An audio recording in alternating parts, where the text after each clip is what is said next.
you mentioned Thorns, so that's a good segue, I suppose. Do you remember kind of the spark for that song? What ignited that song? Yeah, I remember. Actually, I remember I finished that song on the same weekend. I remember weird stuff like this as Coachella, and I remember sending it to a friend that night, and saying, I think I wrote. I was just really excited by the. I don't know why. I was just so excited by the chorus of the song, and I was so excited to see what he said. It's actually our manager, and he wrote me back an email saying, "I think it's good." And I was like really bummed. I was so bummed. I was like, oh man. And then it ended up being his favorite song. I just had a feeling out of all the people, he would be like really into it. So I remember sending it to him, and he was leaving Coachella, and he thought he was there. And he's like, I think it's good. And I was so bummed. I was like, I really love this song. But it was such a manager moment. It was just like, and so from then on, I always had this thing with that song. And then it ended up being, it's his favorite song on the album, which, because I knew it was like, it would be a song that he would like. But, the spark from that song, I remember having the chorus, like the first two lines of the chorus, and then it kind of just all came from there. And I was also listening to a lot of the Blue Nile at the time, so the groove was inspired by that. And for you, Sam and Crisanta, do you then, when Matt comes to you with a song like this, do you know what it's about, or do you ask him what it's about or where it comes from? I think with Thorns, it's quite self-explanatory. You know, there's not a lot of Matt. The thing I really like about Matt's lyrics is there's not a lot of. It's not veiled in like vague metaphors. You know, it's sort of like to the point, which is really good. I mean, some of it, you know, Loveless. Yeah, Loveless is a little vague. Yeah. But I've never. There's never been a moment where I've listened to any of his songs and been like, what the hell is this? You know? That's good. Which a lot of music I actually like is a bit like that. After a while, I'll be like, I love this song. I've listened to it 1,000 times and I still have no idea what it's about. But with Matt's lyrics, I kind of am like, yeah, I know what he's saying. Also, that song I think was one of the first songs we jammed on because it was very simple, simple arrangement wise, and so. I remember just having like a really good time jamming on that. And then, like Sam said, it was the first song we tried in the studio, and the reason was because we thought it was the simplest. Weirdly enough, it took forever to get done, just because like some people weren't on board with it. It was just kept kind of changing. I would change the tempo because I had too much coffee or whatever. But like there was like a bunch of stuff that just. But weirdly, that was one of the songs I always felt like just kind of played itself. And it's good. We play it first now. And we do that because I think it kind of settles us in. But did it function in a sense as a blueprint then for what came after? I think Loveless was the blueprint song. That was the song that we were like, okay, we've got this song done. Yeah.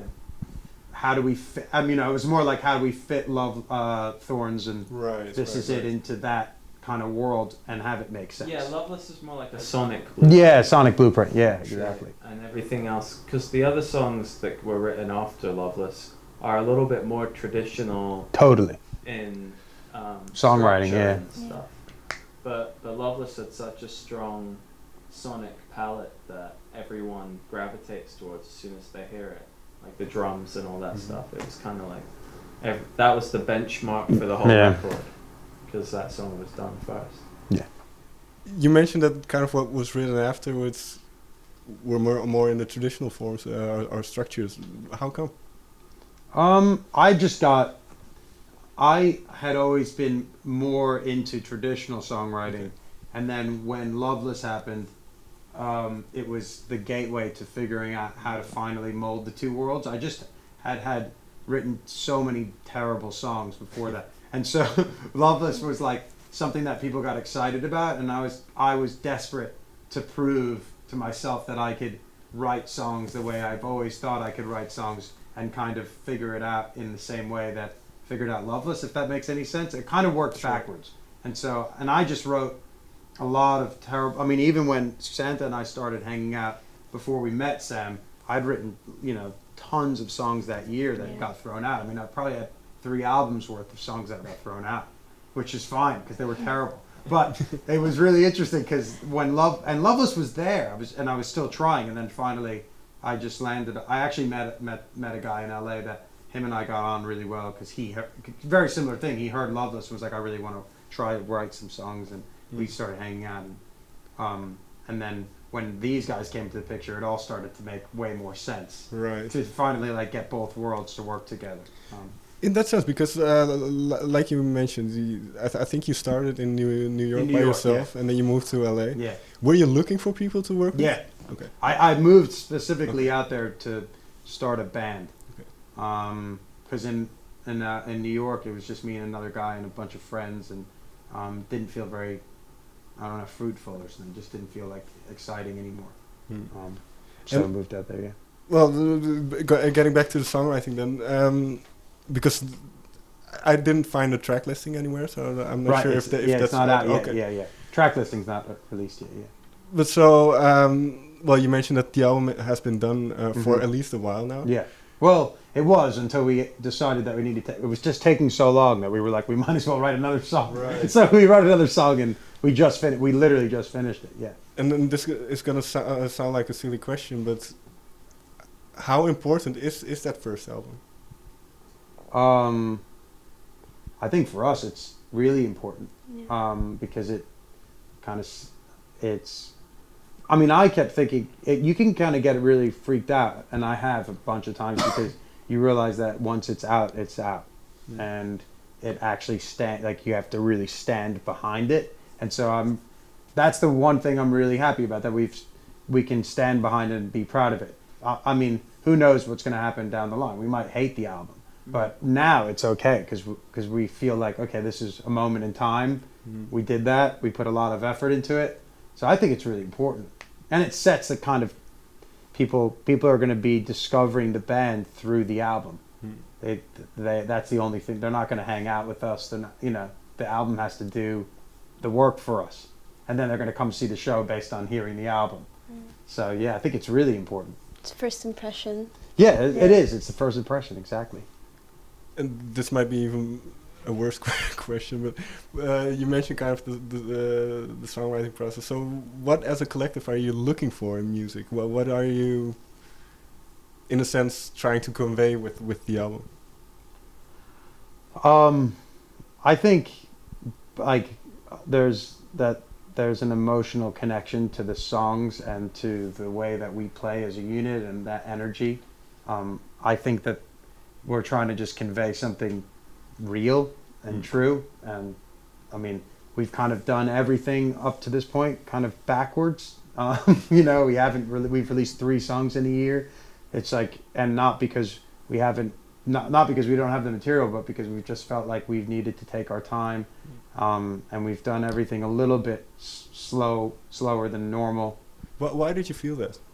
I just, I think because we wanted to just let the music do the work for us, and kind of let it kind of grow and let the discovery happen, and also I think we felt it was really important to get out and tour a bunch before we put out a bunch of music, because we wanted to be a band that when the album came out we felt comfortable playing live, and we had a solid base. The crazy thing is that now the people that are on board with us, or fans, are there because of 3 songs or have seen us play live, and so then when that feels like something we can build on, and it's exciting.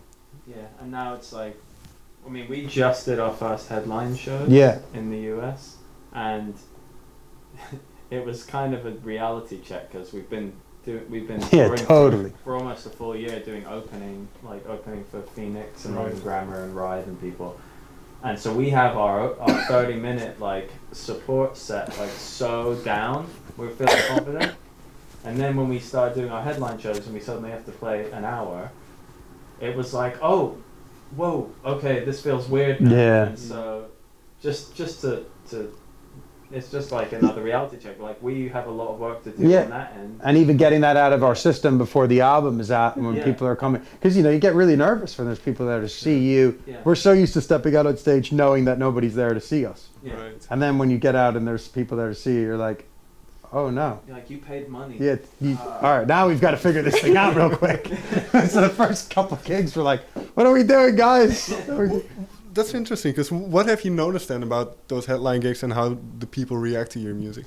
We were just like really encouraged by it, but also really, like, I guess excited, encouraged, down on ourselves because we felt like we put a lot of pressure on ourselves. So it felt like when we stepped out on stage in LA and it was sold out and it was packed, and when we stepped down, people were like cheering, and we started the first notes of Thorns and people were like kind of losing it, and then I suddenly felt, oh crap. Instead of like a good feeling, I suddenly felt like, oh no, like I don't know why this feels like it felt very strange. I mean, there was one guy in the front that like we started playing Thorns, he started losing his mind. Yeah. And I was like, do I know you?